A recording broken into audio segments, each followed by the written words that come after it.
Sino po yung ready na? Sino yung excited na marinig ang salita po ng Diyos?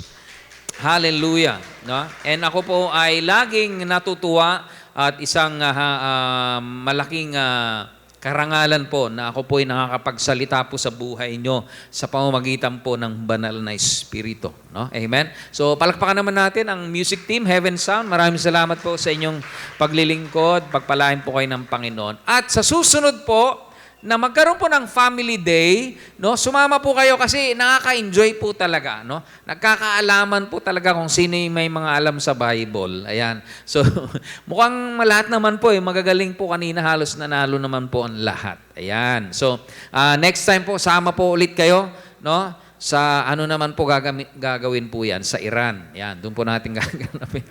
Hindi, joke. Dito po ulit siguro marahil. Pero nakaka-enjoy po. Amen?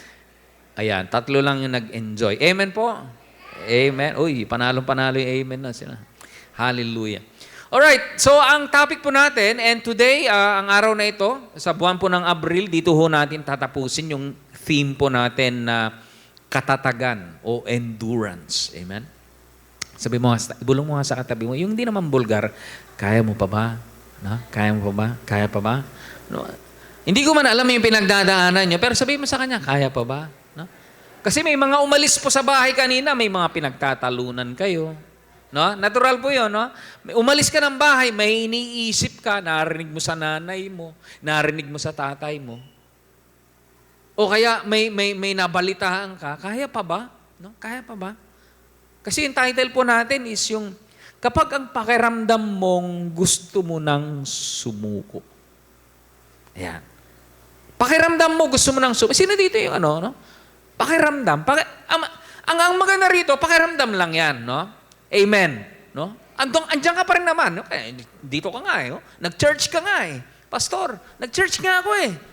Pero somehow, may pakiramdam sa loob, sa likod ng isip mo, may pakiramdam na gusto mo nang sumuko. No? Sabi ko nga po, iba po yung sumuko, no? Iba po yung nag-give up. I give up. Iba po yun, kaysa I surrender. No? Yung pagkakaiba po yun. Pag sinabi mong I surrender, ibig sabihin, nagpapasakop ka. Lord, I surrender to you. Nagpapasakop ka. Kaya parang sinabi mo, Lord, ikaw nang bahala. Pero pag sinabi mong, Pastor, give up na ako. Parang ayaw mo na. No? And natural lang po yun. Sabi mo nga, natural. Natural na ang bawat isa po sa atin, nakakaranas po yan. Kasi senyalis po yan. Ba't parang nagkakamasinsinan kayo dyan? Parang nagbubulungan kayo. Senyalis po yan na may ginagawang kaaway. Amen? Pansinin mo, nung wala ka pa sa Lord, para bang araw-araw piyesta. Araw-araw lahat ng gusto mong gawin, pwede mong gawin, anytime, na wala kang iniisip na magagalit kaya si pastor, magagalit kaya yung worship, magagalit kaya yung aking care group leader, no? Pag nakita ako, higigets nyo? Kaya nga iniisip nung iba, Pastor, parang yung buhay namin nun, mas masaya pa kaysa ngayon. Ngayon parang ang daming bawal, ang daming ano. Hindi naman sa maraming bawal. Ang maganda lang kasi, nakita mo, alin ang tama at mali. Amen? Nabuksan yung isip mo sa pagkahaba-habang pagkakakulong mo sa kasinungalingan. Amen? Nung dumating si Kristo sa buhay mo, lumiwanag ang lahat na hindi mo kailangang malugmok. Amen? Kailangan mo lang manampalataya sa Diyos. Kaya nga, ang buhay Kristiyano po ay napakasayang tunay. Amen? Yan, totoong-totoo, masasabi ko sa iyo, mata sa mata, masaya ang maging Kristiyano. Nasubukan mo na bang nasa iyo ang lahat? Hindi mo kailangang mangamba kung ano yung kakainin mo bukas. Hindi ka nangangamba kung may pera ka pa. No? Nasa iyo na lahat. No? Ako, I realize na napaka-boring pala. Pagka ang buhay, yung beyond reach ang lahat, no? Alam mo yun, yung kunin mo na lang, andyan ang remote, paki-remote lang, no? Lahat dipindot, nandyan, kagad-agad, dumadating. No? Napansin ko, na sa buhay Kristiyano, minsan, sa akin lang, this is my perspective lang, no? Sabi ko, Lord, parang mas exciting minsan, yung alam mo parang kulang, pero sa kadulo-duluhan biglang meron. Nagigets nyo? Hindi lang sa bagay na makakain o pera, no? Pero minsan, no? Alam mo yung pagka sobra-sobra, relax na relax ka, nagpapabaya ka eh. Napapabayaan mo yung mga dapat mong hindi pabayaan. Pero pag ikaw ay medyo, alam mo, uy, parang alanganin tayo dyan, parang di tayo sigurado dyan. Parang, no? Nag-iisip ka lagi, Lord, ito na ba yun? No? Laging may expectations na, Lord, kailangan kita, Lord. Kasi pag nandyan na lahat, malamang-lamang hindi ka natatawag sa Diyos. Amen? Napansin mo? Pagka nasa yung lahat, wala ni isang katiting na desire sa puso ng isang tao na hanapin ang Diyos kung nasa yun ang lahat. Amen? Hindi ko naman po sinasabing kayo po ay hindi pagpapalain ni Lord. Pero ang buhay Kristiyano nga po ay napaka-exciting. Sabi niyo nga po, exciting. Kasi napakaraming problema minsan, and yet, pagkatapos naman nun, grabe, no? Lumakas yung loob mo. Dahil nung una, akala mo hindi mo kasama si Lord, pero kasama mo pala. Napagtagumpayan mo yung isang bagay. Amen? Sino dito yung nakaranas na ng tagumpay? Yung alam mo na, pagtagumpayan mo, yes, Lord, thank you, Lord. Thank you, Lord ka. Amen? Ibig sabihin, nagtagumpay. Pero ito na naman, yung bagong problema, may dumadating na naman. Ito na naman. Para bang sinasabi ni Pastor, parang alam na alam mo yung pinagdadaanan ko, Pastor. No? Bakit kaya? May nagbulong ba sa'yo? May nagkwento ba sa'yo? Hindi po. No? Kasi pare-parehas naman tayo eh. Iba-iba lang po ng level. Amen? Hindi ko naman sinabing pastor ako, mas wala akong, hindi po. Hindi porket nakangiti ako sa inyo dito, ini-encourage kita, wala akong pinagdadaanan. Baka nga dahil ini-encourage kita, kasi alam ko na pag in-encourage ko ang iba, mas ini-encourage ako ni Lord. Alam mo yun? Yun ang aking perspective. Kaya ang buhay Kristiyano po, napakasarap. In a way, no? Na matitikman mo. Kaya nga sabi sa Bible, taste and see that the Lord is good. Amen? Hindi niya sinabing taste and see na ang buhay ay maganda. Hindi po. Kaya nga wala po kayong makikita sa Bible na hiningi na Lord, tanggalin mo ako sa problemang ito. Hindi tinanggal ni Lord yung problema. Alam mo, ang magandang solusyon ng Diyos yan, sinamahan niya. No? Hindi ka inalis sa problema mo. Hindi ka nga inalis sa sakit mo eh. Pero sinamahan ka ni Lord. Ibig sabihin, gagaling ka sa sakit mo. Amen? Gagaling ka sa sitwasyon mo. Yan ang buhay Kristiyano. Na pagka in-explain sa inyo yan nung una, malamang hindi ka mag-church. Kasi po, ang gusto po natin, comfort. Gusto po natin yung komportable tayo. Gusto natin yung ayos ang lahat, areglado lahat. Hindi po. Ang buhay Kristiyano, it's not about your comfort, but it's about your character. Paulit-ulit na sinasabi po natin yan. Character ang gusto ng Diyos po sa atin. Kaya nga po tayo, bilang mga anak ng Diyos, ang binubuo niya, character. No? So tingin mo sa katabi mo, no? Andun na ba yung character? No? O pumapalag pa?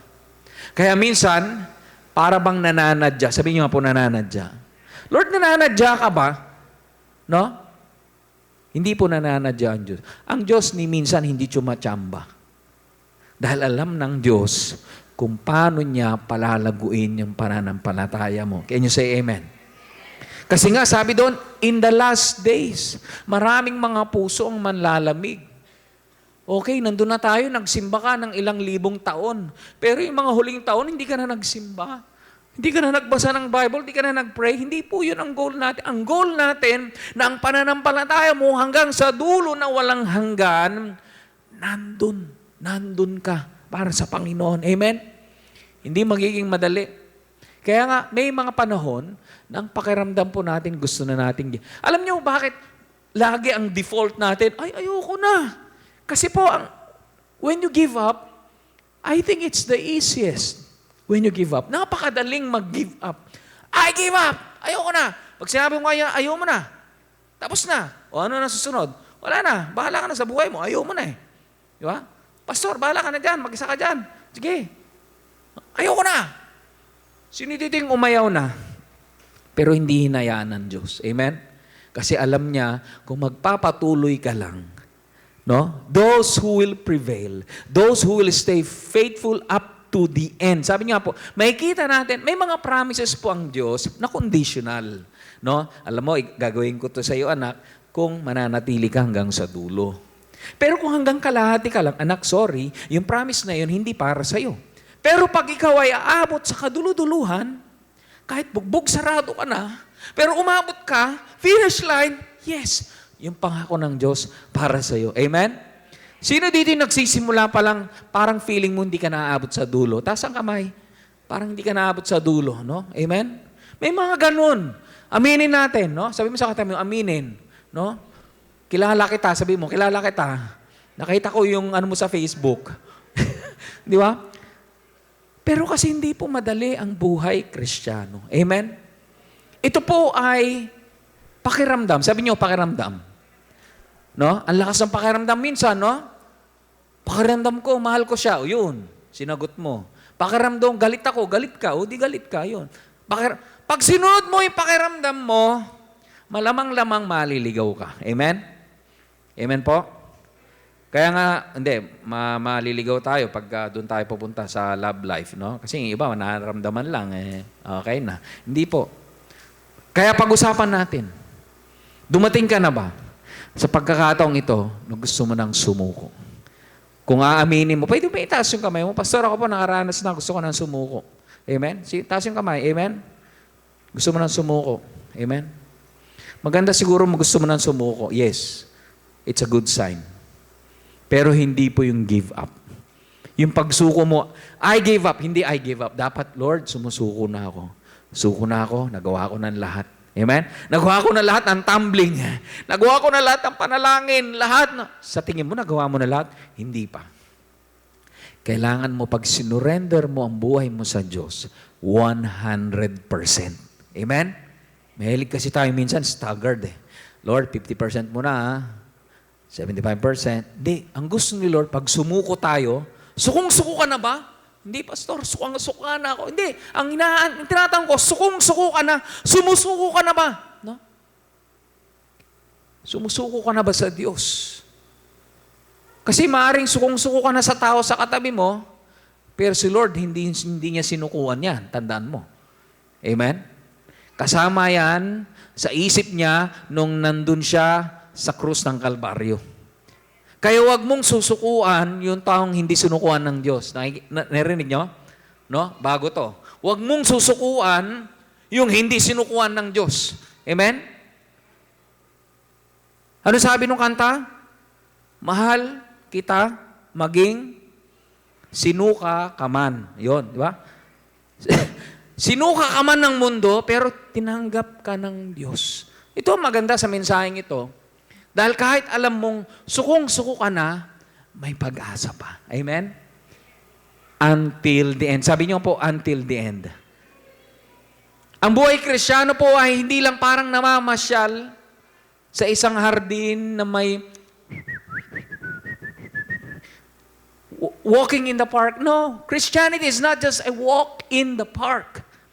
But Christianity is a battlefield. Sabihin nyo nga po, battlefield. Ito, kakaiba na to. Battlefield na to. No? Kung malaman-laman nyo lang, siguro hindi kayo nagpalista. Pero this is a battlefield. Dahil ngayon, iba na ang kakampi mo. Dati, kakampi mo si Taning. Amen? Alam na alam mo yan. Kabisado mo.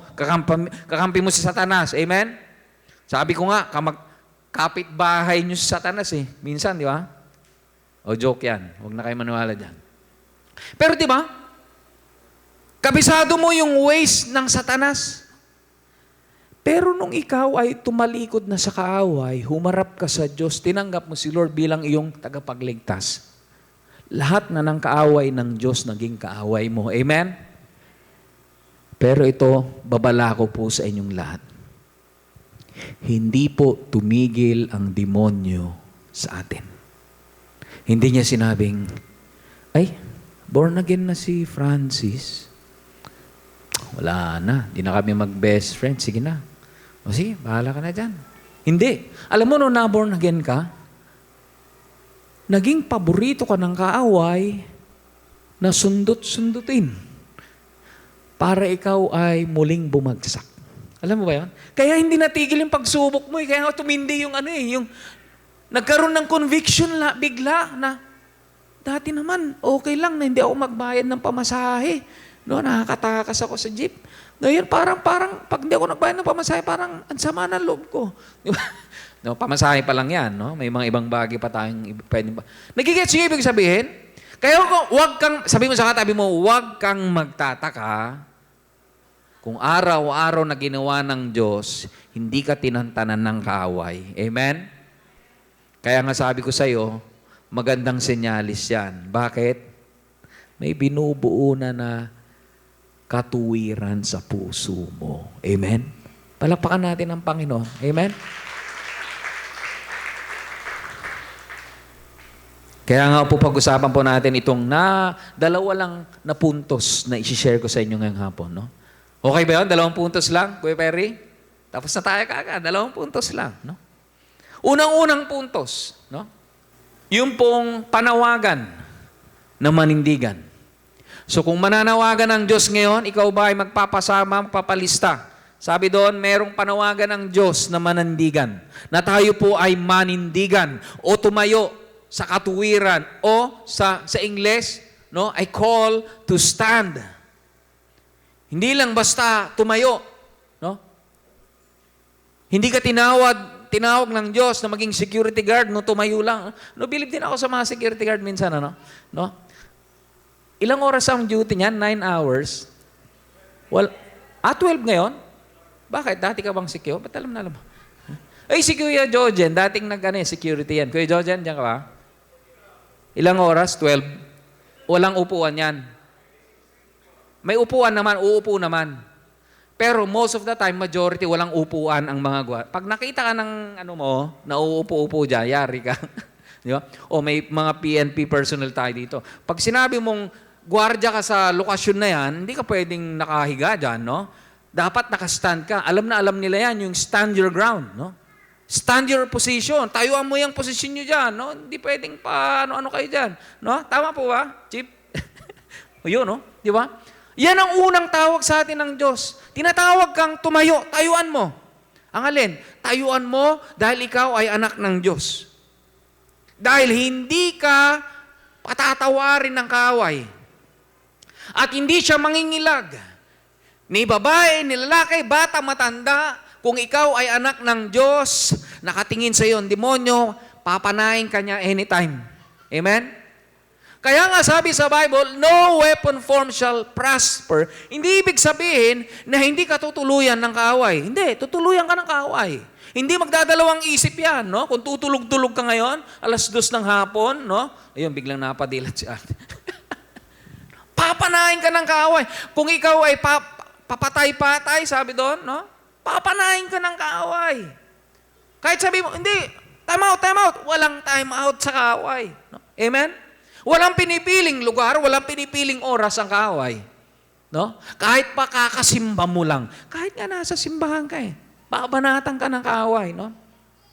It is a battlefield. Maraming Kristiyano, iniisip nila, hindi po battlefield ang buhay Kristiyano. Hindi po.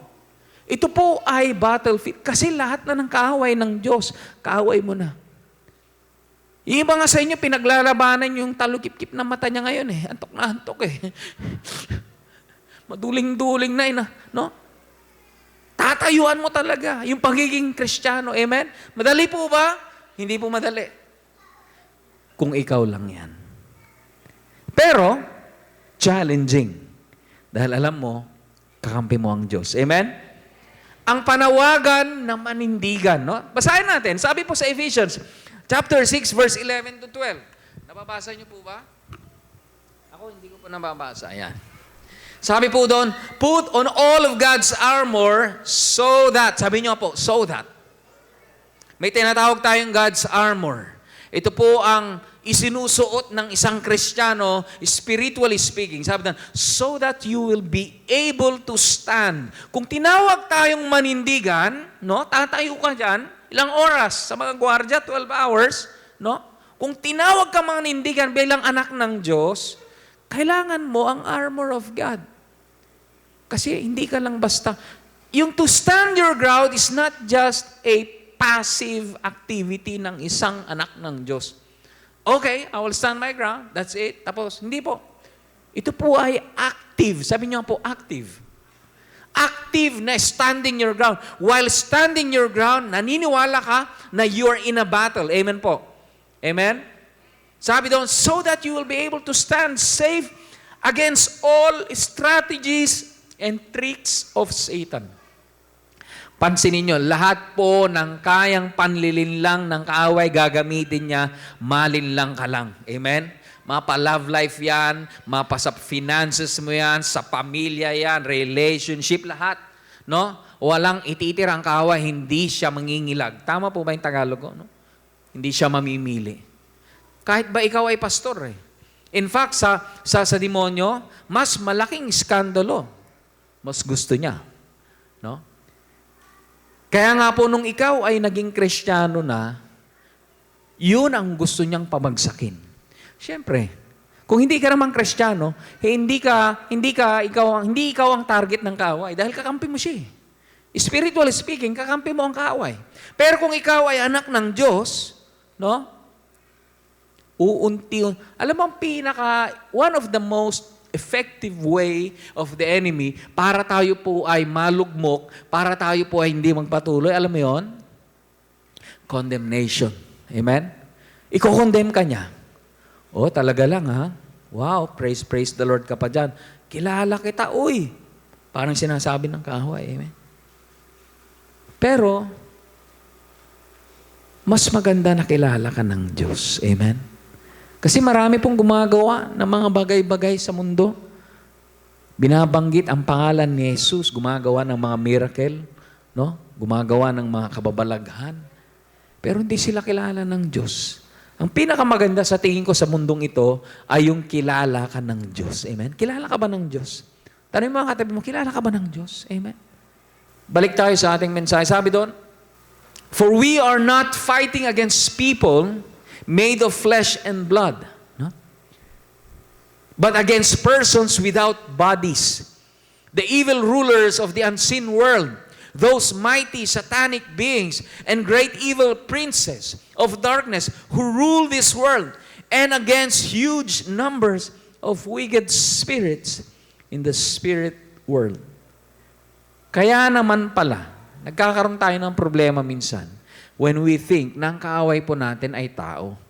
Hindi mo kaaway yung katabi mo, hindi mo kaaway yung kung sino man. No? Ang kaaway po nating lahat ay yung gustong sumira sa samahan ninyo, yung gustong sumira sa pananampalataya. Yan ang kaaway natin. Hindi natin kaaway si ganito, si ganyan. Hindi po tao ang kaaway natin. Amen po ba? Can you say amen? Ang kaaway natin ay itong mga principalities na mga naghahari-harian sa buhay mo kahit wala na siyang puwang sa buhay mo. Amen? Gusto pa nilang manumbalik sa'yo, pero hindi na pwede. Sabihin niyo nga po, hindi na po pwede. Dahil ikaw ay pagmamay-ari na ng Diyos. Amen? Pero wag, kahit po tayo mga anak ng Diyos minsan, no? Wag naman natin basta-bastang maghahamon, no? Hinamon mo ang demonyo. Alam niyo po ba na may kapangyarihan po ang demonyo? Amen? Kung ikaw lang yan, mag-isa ka, Francis lang, hahamunin yan, kakainin siya ng buhay. Pero pagkasama mo ang Diyos, kahit hindi mo hamunin yung mga yan, no? Hindi sila pwedeng manaig sa buhay mo. Amen? Pero minsan, may mga butas sa ating mga garments. Minsan may mga butas sa ating mga armor of God na sinasabi. No? Minsan ang gusto mo lang suot, yung belt of truth. Paano naman yung breastplate of righteousness? Minsan ganun eh. Hindi kaya kailangan buong armor of God ang susuot mo. Amen po? Kasi ang demonyo, naghahanap siya ng mapapasukan. Kaya nga sabi, sino ba nagsabi noon na the devil has nothing on you. Ibig sabihin, wala siyang pwedeng makitang differential sa'yo. Hindi ka man perfect, pero wala siyang makitang masisisi niya sa'yo. Amen? Pero pag ang kaaway nakahanap ng butas, huwag mong ibibigay yan sa kaaway. Amen? Dahil yan ay gagamitin niya para sirain ka niya. Kaya kung merong kompromiso, kung merong disobedience, pag merong pong unforgiveness, bitterness, yan yung mga gustong-gustong pasukan ng kaaway. Para sirain niya yung isang magandang bagay sa buhay mo. Kaya mag-iingat din po tayo. Pero huwag kang mag-alala, lahat ng ito ay napagtagumpayan na ng Diyos. Amen. I'm pretty sure papalakpak ka dyan. No?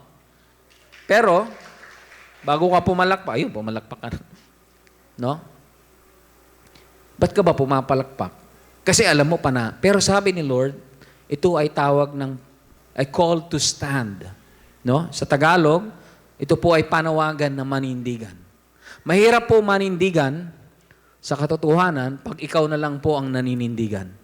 Ang pinakamadali ay makipagkompromiso na rin. Sumama ka na. Join them na lang. No? Mas madali kasi yun, di ba?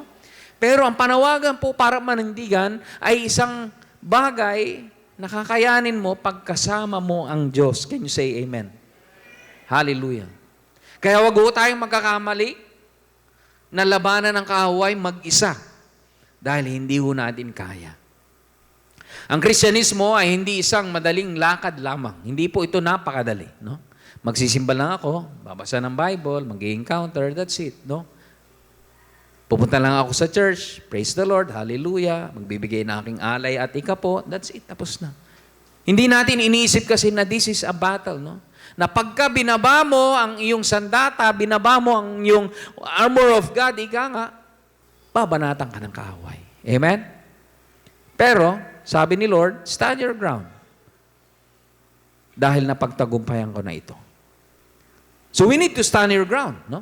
So ano ibig sabihin nun? Dalawang bagay po na halimbawa, to stand your ground. Ano ang ibig sabihin ng manindigan? Dalawang halimbawa po ito. Una, ang manindigan laban sa kaaway na nasa labas.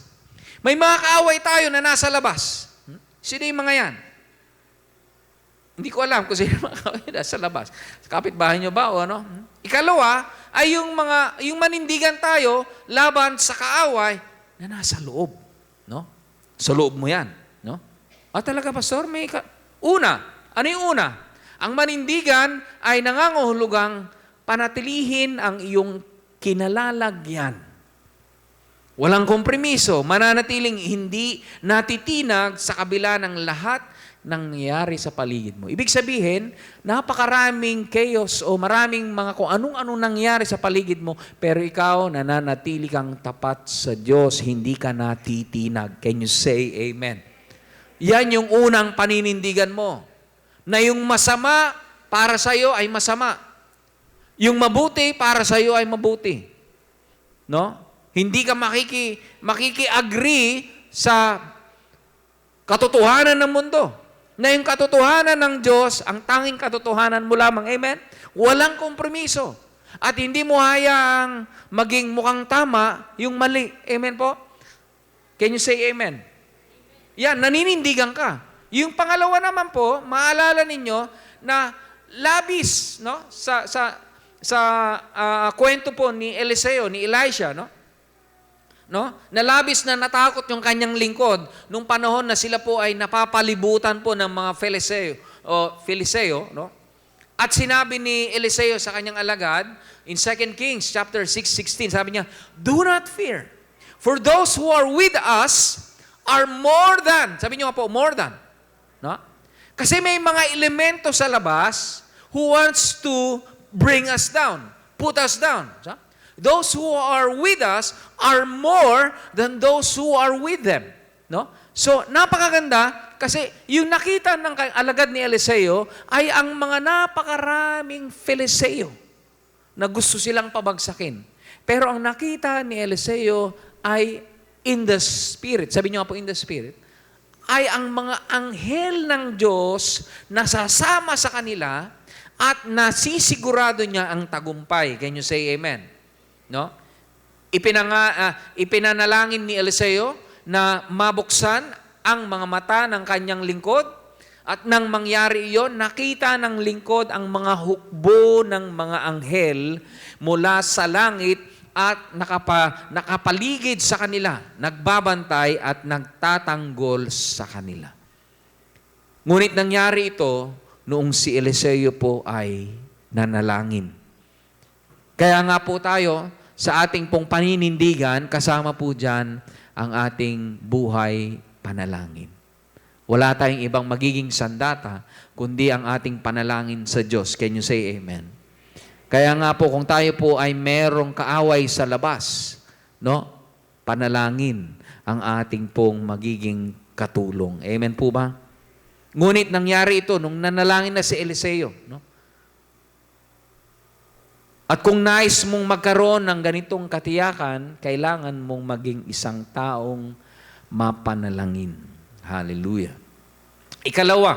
Ang ikalawa naman po ay ang naninindigan. Ang manindigan ay nangangahulugang hindi sumusuko sa ilalim po ng pressure or takot. No? Kasi many times, kung wala ngang faith, ibig sabihin may takot sa puso. Sino dito yung nakaranas na pong matakot? Amen? Natakot ka na ba? No? Ano ang kinakatakutan mo? What is your greatest fear? Sabi nga po ng isang pelikula. No? Sinabihan ng propetang si Samuel, si Haring Saul, na hintayin siya. Dito po sa kwento po na ito, no? ni Samuel at ni Haring Saul, no? Ang unang hari po ng Israel. No? Tama ba? Ng Jerusalem, yan. Si Samuel, si Haring Saul, na hintayin siya. Hintayin si Samuel, no? Ang propetang Samuel, no? Sa Gilgal, no? So may instruction ang propeta kay Saul, no? Kung saan siya ay mag-aalay ng handog bago ang laban sa mga Filiseo. Ngunit, na late po si Samuel. No? So nakita ni Saul na nagkakawatak-watak na ang kanyang mga tauhan, kaya nagpasya po si Saul, King Saul, na siya nang mismo ang mag-aalay ng handog sa Diyos. Di ba parang sounds familiar po sa bawat isa po sa atin minsan, na tayo ay naniwala sa pangako ng Diyos pero parang na-delay si Lord, kaya gumawa na tayo ng paraan. Amen? May mga ganun ba tayo minsan? Ganun ba tayo minsan? Kaya nung tanungin siya ni Samuel kung bakit niya ginawa ang ganong kamangmangan, ang sinabi po niya ay basahin po natin sa 1 Samuel 13 verse 11 to 12. I saw my men scattering from me, and you didn't arrive when you said you would. And the Philistines are at Michmash, ready for battle. So I said, the Philistines are ready to march against us at Gilgal. And I haven't even asked for the Lord's help. So I felt compelled to offer the burnt offering myself before you came. Nagkaroon po siya ng emergency sa kanyang kalooban. Kaya gumawa siya ng kaparaanan sa kanyang sariling kakayahan. Si Saul ay bumigay sa ilalim po ng pressure at nawala sa kanya ang buong kaharian. Nawala sa kanyang kamay ang buong kaharian.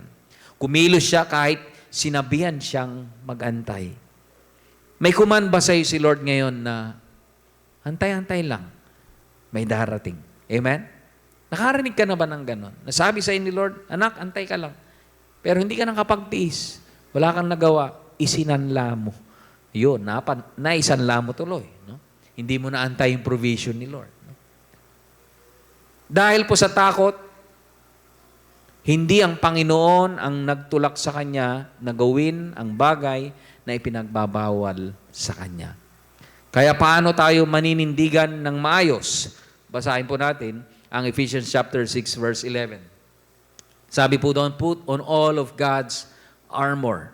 Sabi niyo po, God's armor. Ito po ang biyaya ng Diyos po sa atin sa mga patutsyada ng kaaway. Dahil ang kaaway, araw-araw, lagi kang binabanatan. Amen? Akala mo ba nagpapahinga ang kaaway? Pero tayo minsan, gusto natin, time out muna, wala muna. Hindi. Ang kaaway, hindi ka titigilan. Pastor, paano naman tayo pala niyan? Anong mangyayari sa atin kung araw-araw binabanatan? Kaya nga po, araw-araw din, sabi niya, put on all. Sabi niya po, all. All of God's armor so that you will be able to stand. Hindi naman sinabi ni Lord, ikaw, ikaw ang makikipag-away, ikaw ang makikilaban dyan. Hindi po. This is the battle is the Lord's. Amen? Ang sinasabi lang ni Lord, hindi, anak, gusto ko tayuan mo lang yan. Kung ano yung paniniwala mo, tayuan mo. Ano yung inaantay mo sa Diyos, antayin mo, darating ako. Sabi ng Diyos. Amen? Yung paninindigan mo. Hindi sa tao, hindi kay pastor, sa Diyos. Amen po? Kailangan nating isuot ng buo ang buong baluti ng Diyos o armor of God. May kinakailangang paghahanda. Sabi ko nga po, ang Christianity hindi po passive, kundi active. Ang manindigan ay hindi pasibong paghantay lamang. Aantay ka lang. No? Paupo-upo ka lang dyan. Aantay mo. Kung ano-ano lang Hindi po. Kung ikaw ay talagang nag-aantay, merong init, may apoy sa puso mo. Dahil parating ang Diyos sa iyong pabor. Amen? Ang manindigan ay hindi passive na nag-aantay lamang. Ito ay aktibong paghahanda ng ating sarili para sa labanang ito. Narito ang maikling buod ng buong baluti ng Diyos. Gusto niyo ba malaman? Ang buong buod ng armor of God? Unang-una, sinturon ng katotohanan. Bakit po sinturon? Dahil ang sinturon, nung panahon po nila, dyan po nakakabit lahat ng armor. Dyan po ikinakabit lahat ng armor ng isang mandirigma.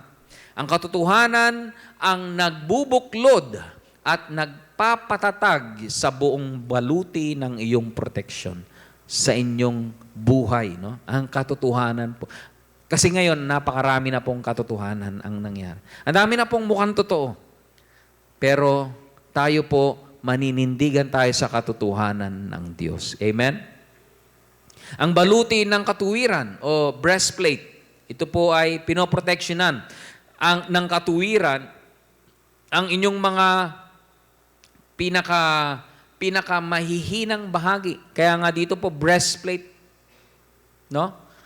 Breastplate of righteousness. Tama ba? Tama, no? Ayan, dito po sa gitna. Andyan yung mga ano ba meron dito? No? Yung puso mo, yung arthritis, kung ano mo yung parte ng katawan mo dyan.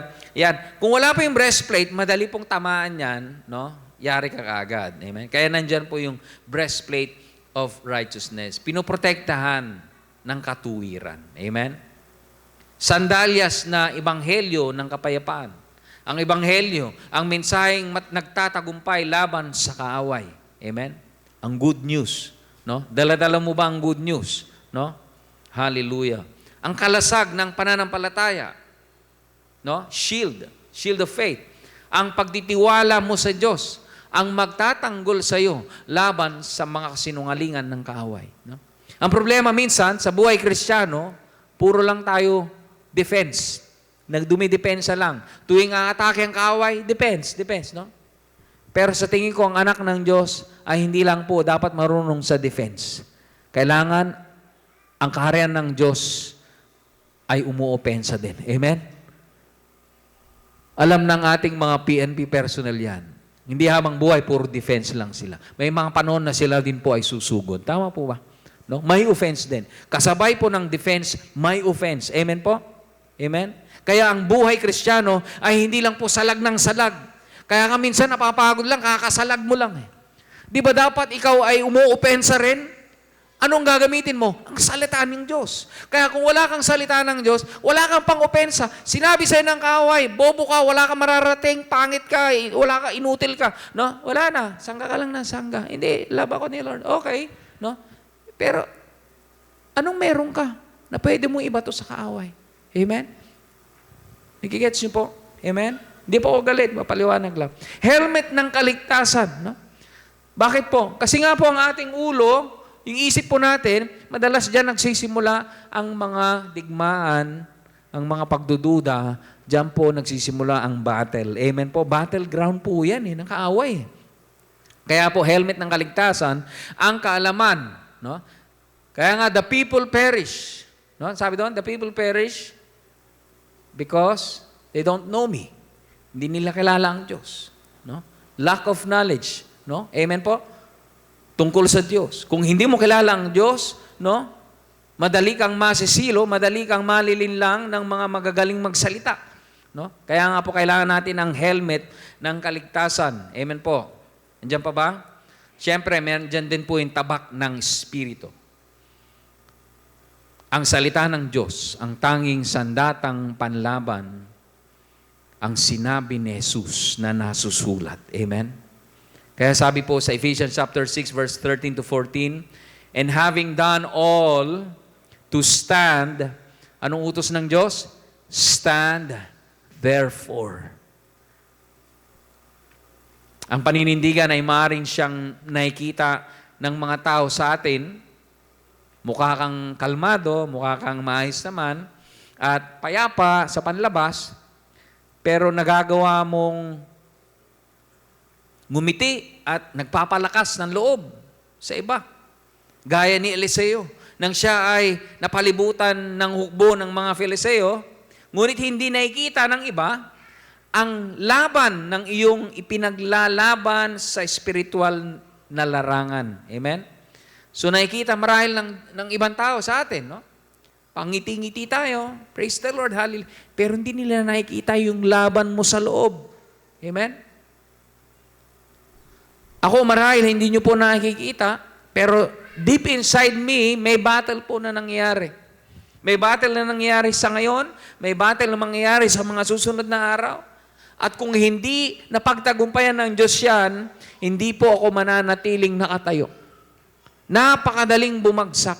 In fact, inaantay nga ng kaaway na bumagsak ang lingkod ng Diyos. Kasi malaking katatawan po yan sa kaharian po ng Diyos, no? Na ang kanyang lingkod ay bumagsak. Nakabalita na po ba kayo na may mga bumagsak na mga lingkod ng Diyos? Kaya nga po, para tayo po ay patuloy na nakatayo sa ating paninindigan, kailangan natin ang bawat isa. Amen? Kailangan nating manalangin sa bawat isa. Naalala niyo po ba ang inyong pastor? Ipinapanalangin niyo po ba ang inyong pastor? Ipinapanalangin niyo ba ang inyong katabi? Pinapanalangin niyo po ba ang inyong pamilya? Kaya kung tayo po ay papatay-patay, no? Madali po tayong madadapa. At pangalawang puntos po sa hapong ito ay yung kapangyarihan sa likod ng paninindigan. Pag-usapan natin yan. Amen? Malapit na ho tayo matapos. Maiksi lamang po ito. Kung kaya't hanggang ngayon ay nandito ka pa. Sino yung matagal ng Kristyano? Taas ang kamay. Yan ang masarap tanungin. Bakit? Anong sikreto? Anong sikreto na isang Kristyanong katulad? Sino dito yung bagong Christian pa lang? Yung ngayon ka pa lang nakakilala, nakakaya 3 buwan ka pa lang, isang taon, mga ganon. No? Mag-iingat din kasi hindi lahat ng sinabi ng pastor tama. Maaring magkamali ang pastor. Amen? Amen po? Pero sa kabilang banda, yung mga matagal na Kristiyano, taas ang kamay, matagal na, no? Ibig sabihin, meron nang napatunayan yan. Amen? Na kahit anong hirap minsan, yung talagang nananampalataya ay hindi aalis sa Diyos. Hindi ka man perpekto, pero hindi ka aalis sa Diyos. Bakit? Yan ang paninindigan mo. Amen? Amen po? Kasi ang gusto ng Diyos ay yung aabot hanggang sa dulo. Hindi niya ninanais na ikaw ay napakasigasig mo ngayon, pero bukas wala ka na. Ang gusto niya, manatili ka kahit gaano kahirap. Kahit sa tingin mo imposible. No? Mukha bang imposible yung katabi mo? Oo, imposible talaga. Hindi mo mababago yan. Amen? Si Lord lang pwedeng magbago dyan. Pero here's a key. Baka yung pagbabago niya manggaling sa pagbabago mo. Hello? Amen? Amen po? Pwede bang magbago yan? Pwede. Di ba? Kung magbabago ka. Amen? Saan ba umuhugot ang isang katulad mo? Pastor kayo, saan kayo umuhugot? Salita ng Diyos. Minsan, kahit ako, no, titingin ako sa pamilya ko. Na-encourage ako. Pero minsan, hindi lahat ng panahon. Minsan, nadi-discourage din ako. Aminin natin. Amen? Nadi-discourage tayo. Lalo na tao yan. Amen? Huwag mo ibibigay lahat dyan. Tao yan. Madi-discourage, madi-disappoint ka dyan. Amen? Hindi ko naman sinabing huwag kang magtiwala. Huwag ko lang. Ang sinasabi ko lang po, bigay mo lahat sa Diyos. Pagtitiwala, yung pananampalataya. At umasa ka, nakasabay mo, ang katabi mo, na baguhin ng Panginoon. Amen? Amen po? Huwag mo sabihin, Lord, baguhin mo nga ito. Ang maganda siguro na panalangin po natin dyan is, Lord, baguhin mo nga po ako. Kasi yan ang magiging example. Yan ang magiging pruweba mo. Yan ang magiging sandata mo. Kaya pag sinabi ng ibang tao, ay, nako naman, Kuya Perry, ganyan ba ang Kristiyano? Napagsabihan na ba? No, kausap ko yung isang kaibigan ko rito na may kaba-birthday lang. Sabi niya, Pastor, ang hirap po ng ganun, no? Yung sasabihan ka na, ganyan ba ang Kristiyano? Alam mo, good news yon sa akin. Ibig sabihin, malaki ang expectation nila sa iyo. Amen? Ibig sabihin, naniniwala sila sa Diyos na pwedeng magbago sa iyo. Ang hindi nila nalalaman, hindi mo kayang baguhin sarili mo. Na-expect ng tao, church pa tumoto, no? Church pa, no? Bakit naman? Bakit hindi? Kasi si Lord naman pwedeng magbago sa akin. Hindi ko mababago yung sarili ko. Kaya nga ako nag-church. Kaya nga ako nagbabasa ng Biblia. Kasi gusto ko baguhin ako ng Diyos. Kaya nga yung matagal ng Kristiyano, alam niya, matagal na rin siyang nadadapa sa buhay na ito, pero nagpapatuloy pa rin siya because alam niya, si Lord lang ang pwedeng magbago sa kanya. Amen? Kaya wag ho tayong magturuan. Kala ko ba? Hindi po. Kanya-kanya po tayo sa journey natin na ito. Amen? Kaya ang pinanghuhugutan po natin dapat sabay-sabay sa salita po ng Diyos. Amen? Hallelujah. Nandyan po ba? Matatapos na po ako. Ang mabuting balita ay hindi mo kailangang maging, ito yung good news. Hindi mo kailangan maging malakas sa physical, no? Upang makapanindigan laban sa mga puwersa ng kanina. Hindi mo kailangan maging malaki yung muscle mo, no? Hindi natin kailangan dito yung muscle mo, no? Ano ka, nagbibuhat ng bigas? Yun, pwede ka roon sa mga muscle na gano'n. Pero hindi ito buhatan lang ng bigas eh. No? Hindi inaasahan ng Diyos na gagawin mo ito sa sarili mong lakas. Inaasahan niya na isama mo siya sa laban na ito. Amen? Siyang magpapatatag at magpapanatili sa iyo sa mga panahong ito ng pakikipaglaban. So again, hindi lang po ito, hallelujah, praise the Lord every Sunday. Paglabas mo sa pintuang yan, gera ka agad.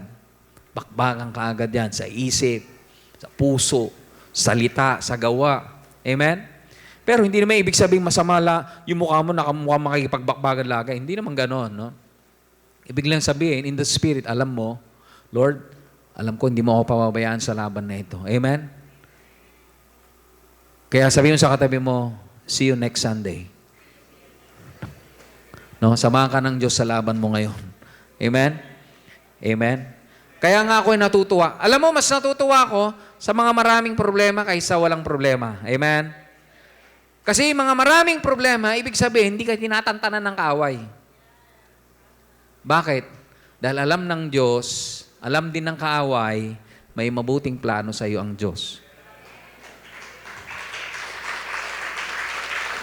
Nako, yung palakpak nyo, pang barangay lang. Dapat yung ano. Ito, iiwan ko po yung mga ilang verses po na pwede nating panghawakan sa linggong ito. Sabi po sa Isaiah 41 verse 10, don't be afraid. Sino nagsabi? Si Lord. Don't be afraid. Ayan, tititigan na kita. Oh. Don't be afraid. Don't be afraid. Don't be afraid. Ang dali lang sabihin, Pastor, no? Marichu, no? Don't be afraid. Iyak na ako. Diba? Don't be afraid. Oh, for I am with you, sabi ng Diyos. Hindi si Pastor, si Lord. Don't be discouraged, Francis. No? For I am your God. I will strengthen you and help you. No? I will strengthen you and help. I will hold you. Sabi niyo po, hold you. I will hold you up with my victorious right hand. Ang sabi po sa Isaiah 40, 29 to 31, He gives strength to the weary. Kaya hinang-hina ka na, no? Kasi boxing ng Lunes pa lang, boxing na naman, laban na naman. Hindi ko sinabing makipag-away kayo sa tao. Hindi po yun ang sinasabi ko. Pero yung pakikipag-away po natin, laban ito in the spirit. Iisa lang ang kaaway natin. Yung kaaway mo, kaaway ko rin. Amen? Kalaban mo, kalaban ko rin. Sama-sama po tayo. Itaguyod natin, tayuan natin, yung pagkakristyano natin. Para makita nila kung sino ang kakampi natin. Amen? Huwag mong isasaksak ang sarili mo dun sa para makibagay ka lang. Hindi. Kakaiba ka. Hindi ka kaparehas ng iba. Kakaiba ka. No? You are a peculiar people. Huwag mo nang ibalik yung sarili mo, yung mga dati mong hindi na ikaw yan. Amen? Ikaw ay bagong creation na. Kaya yung pagsubok mo, hindi na pipitsugin yan. Dati kasi ang pagsubok natin, Lord, ano kaya makakain ko mamaya? Ano kaya isusot ko mamaya? Lord, ano kaya, paano ka? Hindi na yun ang pinoproblema mo. Mas matitindi na, amen? Kasi graduate ka na ron. Blines ka na ni Lord para malagpasan mo na lahat yun. Ngayon ang problema na, Lord, paano ko may share yung gospel? Ngayon yung iniisip mo na, Lord, paano ko mapagtatanggupayan yung asawa ko? Lord, paano ko mauwi ng kapitbahay ko? No? Iba na isip mo ngayon. Hindi na katulad ng dati. Move on na tayo. Amen. Hallelujah. Hindi na pwedeng puro sangga lang tayo. Sangga lang ng sangga. Takbo sa simbahan. Magtatago ka sa simbahan. Doon ka. Hindi. Pupunta ka sa simbahan kasi ikaw ang kalasag ng Diyos. Amen. Kakampi mo ang Diyos. Alam mo na hindi lang ito ang lugar ng iyong kalakasan. Bago ka pa man dito, ang Diyos na ang iyong kalakasan. Amen. He gives strength to the weary and increases the power of the weak. Even youths grow tired and weary, and young men stumble and fall. But those who hope in the Lord will renew their strength. They will soar on wings like eagles. They will run and not grow weary. They will walk and not be faint. Amen.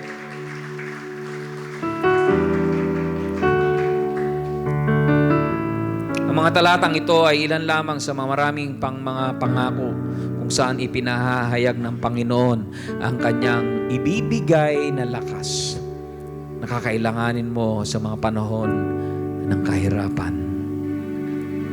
Ngunit may isa pang talata na aking dalangin na magbibigay sa iyo ng lakas ng loob. Sa Jude chapter 24 or Jude 2:4. Tama ba? Now to the one who is able to keep you from falling and to cause you to stand rejoicing without blemish before His glorious presence. Sabi niya, now to the one who is able, sino yan? Ang Panginoon, who is able to keep you from falling. Hindi hayaan ng Diyos na ikaw ay malugmok. Amen? Hindi hayaan ng Diyos na ikaw ay masusungkit muli ng kaaway. Dahil walang makakapaghiwalay po sa atin sa pagmamahal po ng Diyos. I think I want to share this verse. Sabi po ni Apostle Paul, hanapin niyo po kung saan yan. Assignment niyo. When I am weak, then I am strong. It sounds contradicting po sa marami. Amen?